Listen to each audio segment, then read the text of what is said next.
Okay, so the next question that we have is example number 6.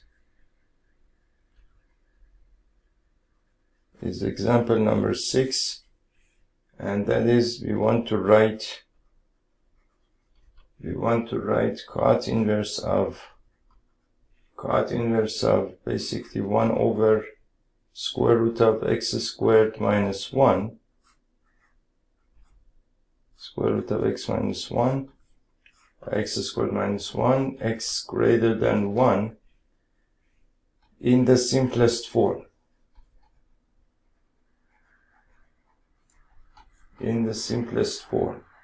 Right? Now,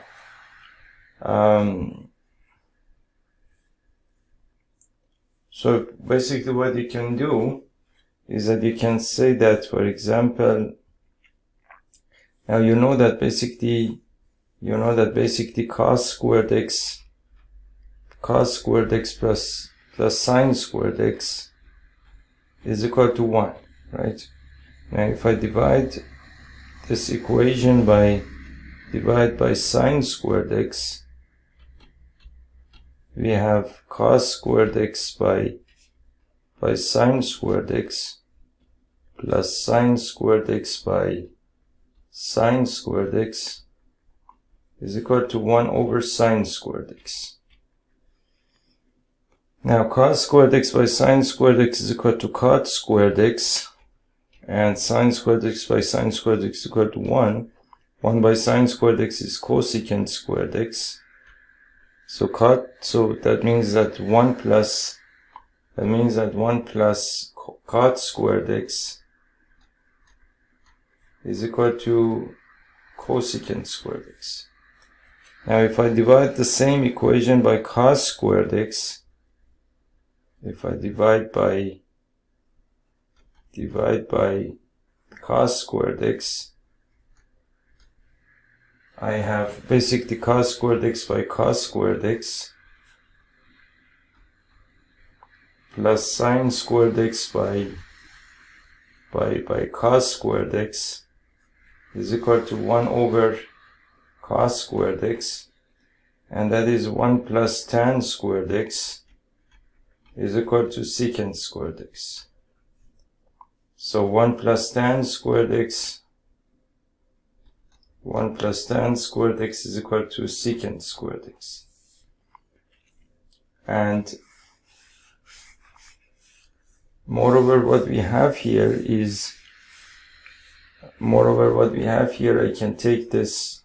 I can take this equation number 2 and write it as basically tan squared x is equal to secant squared x minus 1. So if I can write it as secant squared x minus 1 is equal to tan squared x. Now over here, if I set x is equal to, for example, tan squared theta, for example. For example, x is equal to not tan squared, but tan theta. So if x is equal to tan theta, then the expression becomes, then we have basically the cot inverse of basically 1 over the square root of, now x squared becomes tan squared. Actually that wouldn't work. You have to set x to secant squared x, of course. You have to set x to secant x so that it works for you. So if x is equal to secant theta, not x, but secant theta, then we have the cot inverse of basically 1 over the square root of x squared minus 1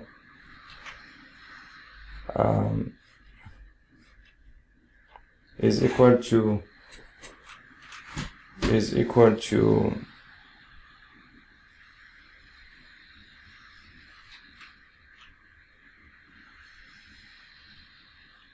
so the cot inverse of 1 over the square root of x squared minus 1 becomes the cot inverse of 1 over now we have the square root of x squared, which is secant squared theta, minus 1, and that is equal to, now secant squared theta minus 1 is equal to tan squared theta.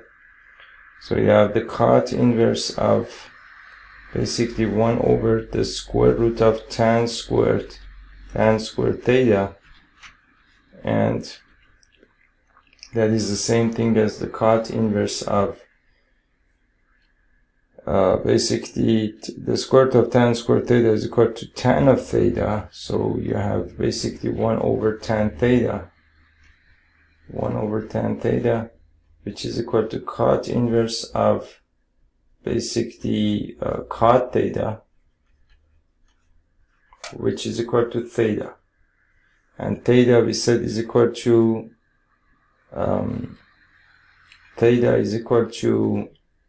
over here I can say that theta is secant inverse x. Right? So that is equal to secant inverse of x.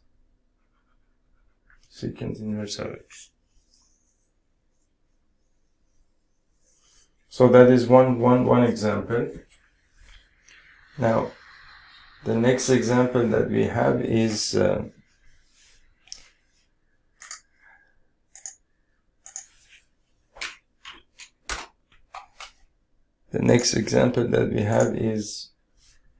prove that tan inverse of x plus tan inverse of 2x over 1 minus x squared is equal to this basically expression. So you want to prove that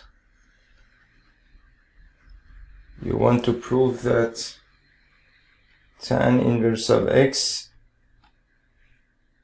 plus tan inverse of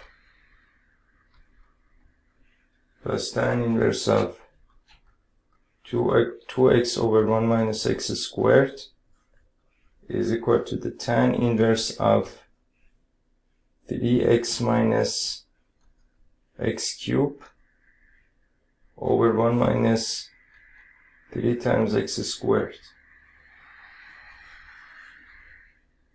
for the absolute value of x less than 1 over square root of 3.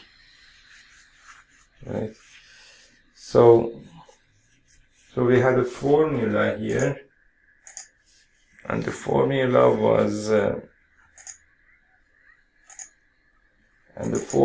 was basically tan inverse of x minus, so you have tan inverse of x plus tan inverse of y.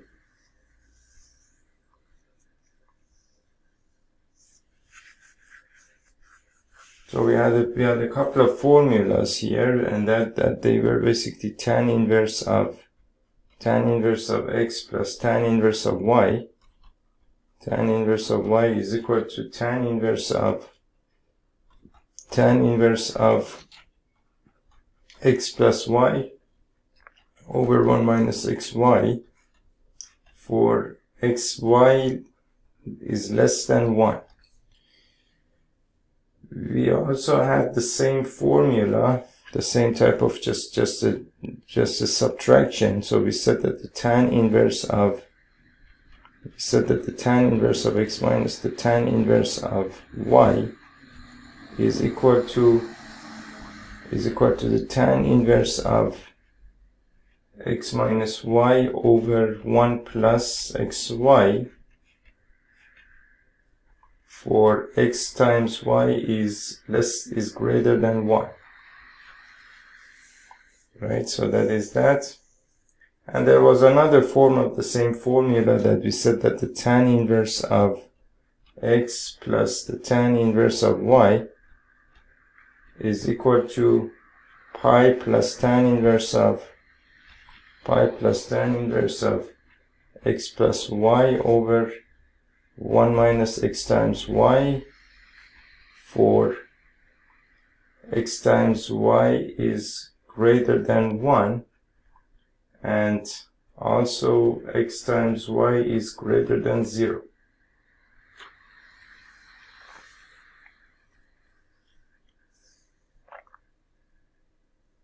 I think there is a mistake there because it doesn't make any sense. Oh, I'm sorry, no, this is wrong. So x, and that is x and y are greater than 0. That's not x times y, but x and y. Now we can use any of these form. I suppose we could use, for example, this formula here in order to prove that that is the case, right? Okay, so now using this result, tan inverse of x plus tan inverse of y is equal to tan inverse of x plus y over 1 minus xy. And of course, x times y is supposed to be less than 1. Now, if that is the case, meaning that basically x and y over here, your x is x and 2x over, and you have times basically times 2x over 1 minus x squared, that's equal to 2 times x squared over 1 minus x squared. Now this value is depending on the value of x. Now here we are saying that the absolute value of x is less than 1 over square root of 3. That means that x is some value between, that means that negative 1 over square root of 3 is less than x,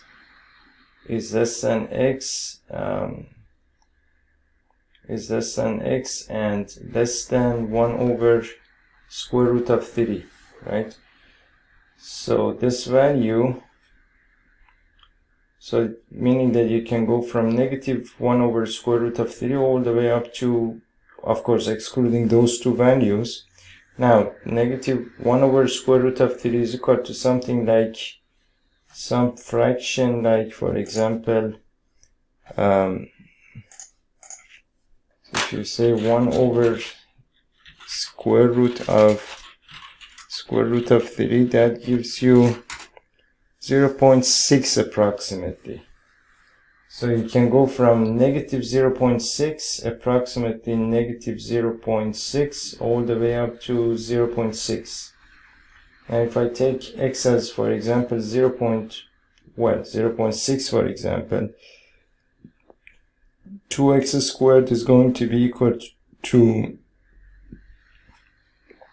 2x squared is going to be equal to 2 times, for example, negative 0.6 whole squared divided by 1 minus basically negative 0.6 squared, right? So, and that is 36, and that is negative into negative is positive, so you have 2 times 0.36 over 1 minus, for example, 0.36. That is some value like, let's take this as 0.4, so that's approximately 0.8, and 1 minus 0.4 is equal to 0.6. If multiply by 10, you will get 8 by 6, which is equal to 4/3.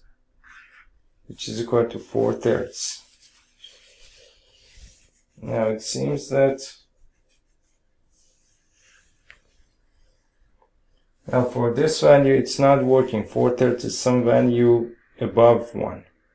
Now let's take this number as, for example, negative 0.9, meaning that the x is supposed to be greater than 0.6. So let's take x as negative 0.9, for example.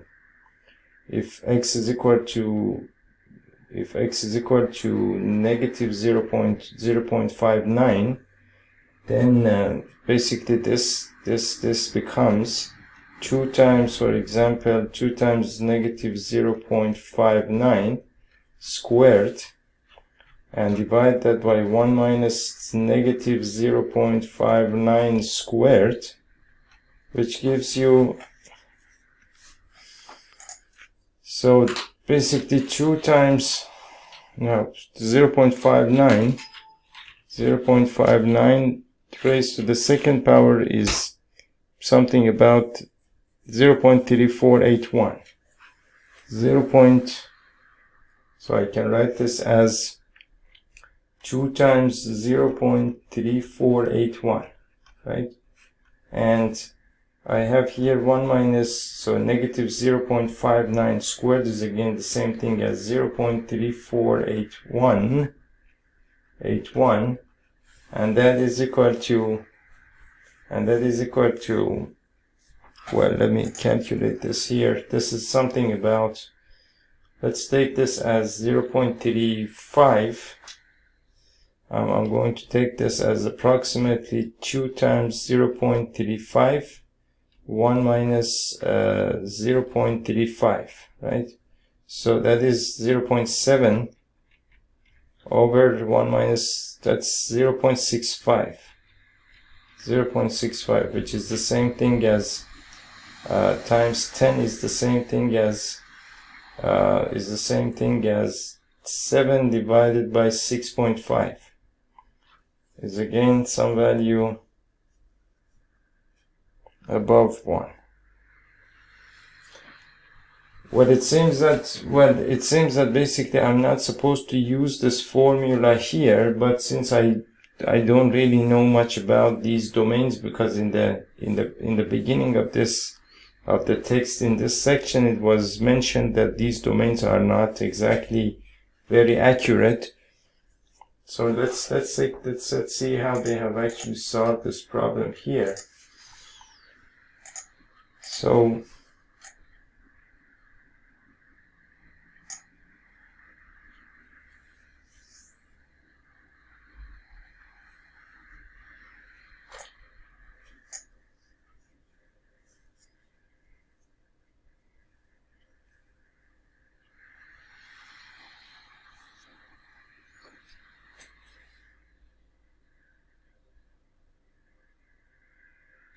okay, so let me see. That means that I think they have actually solved the problem in a completely different way. We want to prove that basically tan inverse of x plus tan inverse of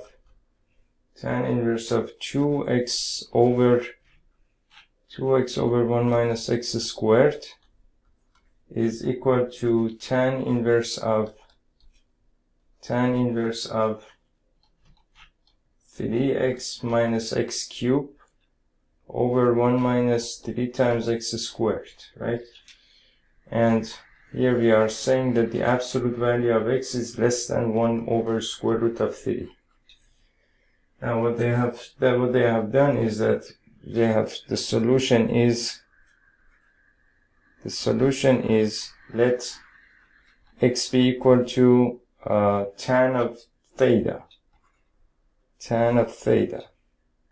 Then theta is equal to tan inverse of x. So we have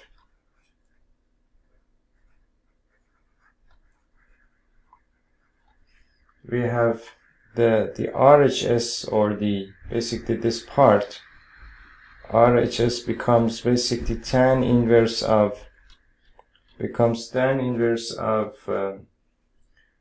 3x, so x is equal to 3 tan theta, 3 times tan theta minus tan cube theta, and 1 minus 3 times tan squared theta, right?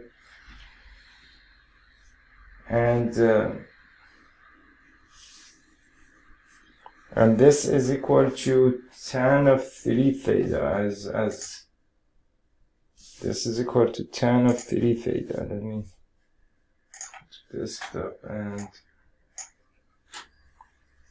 find the trigonometric identities, part 1, 2, I think 3, no, part 4, no, part 5, okay. So here we said that basically previously there was something that we derived, and that was tan of 3x is equal to is equal to 3 times tan x, 3 times tan x minus tan cube x, minus tan cube x over 1 minus 3 times tan squared x. Tan squared x for 3x not equal to n pi plus pi by 2, plus pi by 2, where n belongs to the set of integers. So this is what we proved before, which means that basically now here I have 3 tan theta minus tan cube theta 1 minus 3 times tan squared theta. That is the same thing as tan of 3 theta. So this is the same thing as the tan inverse of tan of 3 theta, which is equal to 3 theta. Now 3 theta is the same thing as 3 times tan inverse x, 3 times tan inverse of x, and that is the simplified form of this, this expression, right?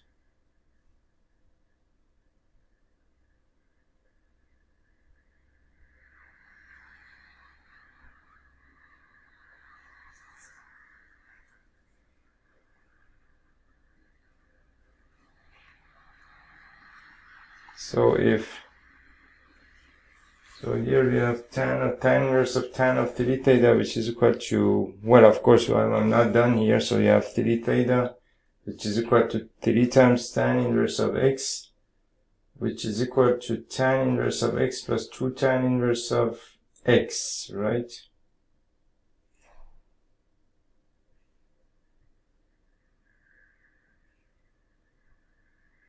So I can write this 3 tan inverse of x, I can write it as tan inverse of x plus 2 times tan inverse of x, which means that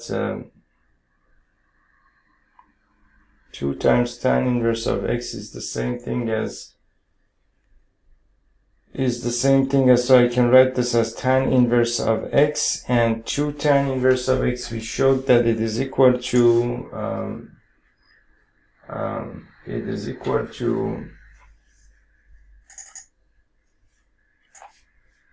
2 tan inverse of x is equal to tan inverse of 2x over 1 minus x squared.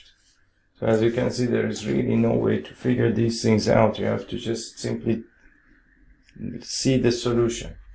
So 2 tan inverse of x is equal to tan inverse of 2x over 1 minus x squared, right? And that is actually equal to, that happens to be equal to the RHS. And so to the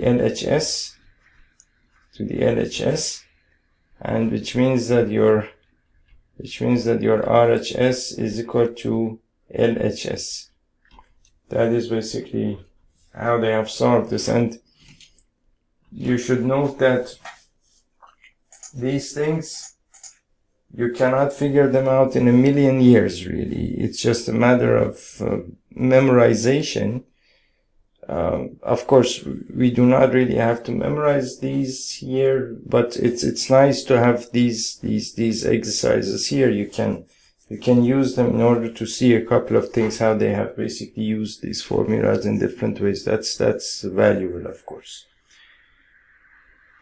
Now there is another problem here, example number 8. Okay. So the next question is example number 8, which is basically find the value of cos of secant inverse of x plus cosecant inverse of x for the absolute value of x basically greater than or equal to 1. Now over here we said that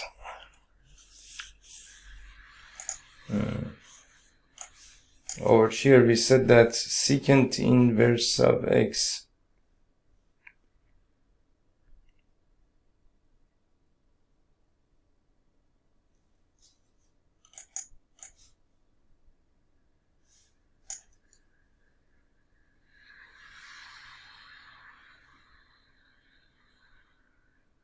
secant inverse of x plus cosecant inverse of x is equal to pi by 2 for the absolute value of x greater than or equal to 1, and we have the exact same condition on the domains of these functions. So I can write this as pi by 2, so I can write this as cos of pi by 2, and cos of pi by 2 is equal to 0, right?